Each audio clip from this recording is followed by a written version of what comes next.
स्वामी समर्थ. तर श्री स्वामी समर्थ सर्वांना मैत्रिणींनो, तुम्हाला आज माझ्या सर्वात आवडीच्या ठिकाणाबद्दल माहिती सांगणार आहे. ते आवडीचं ठिकाण म्हणजे भंडारा डोंगर.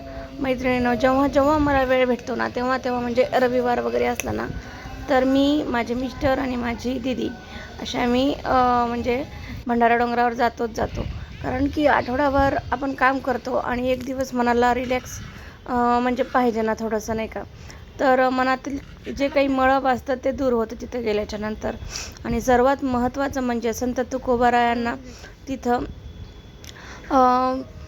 देवानी दर्शन दिलं होतं असं म्हणतात. आणि खरंच तिथं अद्भुत एक शक्ती असल्यासारखं भासतं मला तरी.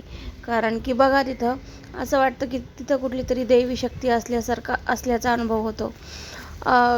संत तुकोबारायांनी तिथं गाथा लिहिलेल्या आहेत आणि त्यांचं मंदिर पण आहे खूप सुंदर.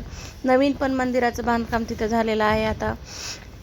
सर्वात महत्त्वाचं म्हणजे तिथला निसर्ग आणि तिथला परिसर एवढा सुंदर आहे की माणसाच्या मनात असंख्य प्रश्न, असंख्य चिंता असतील ना, तर तिथं जाऊन शांत बसलं तर एकदम माणसाच्या मनाला रिलॅक्स फील होतं.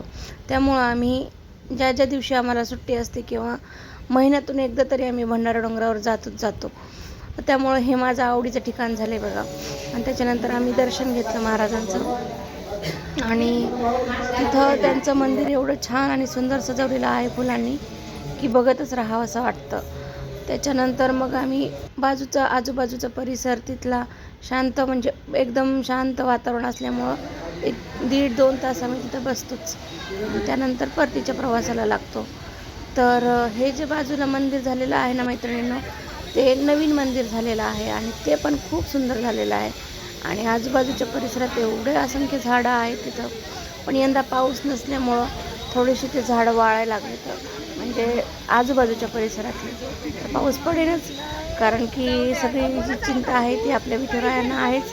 तर पाऊस थोडाफार का प्रमाणात होईना यावेळेस पडणारच आहे असं मला वाटतं. कारण की असं तर होणार नाही, पशु पक्ष्यांसाठी, माणसांसाठी थोडा तरी देव पाणी देईलच असं मला वाटतं.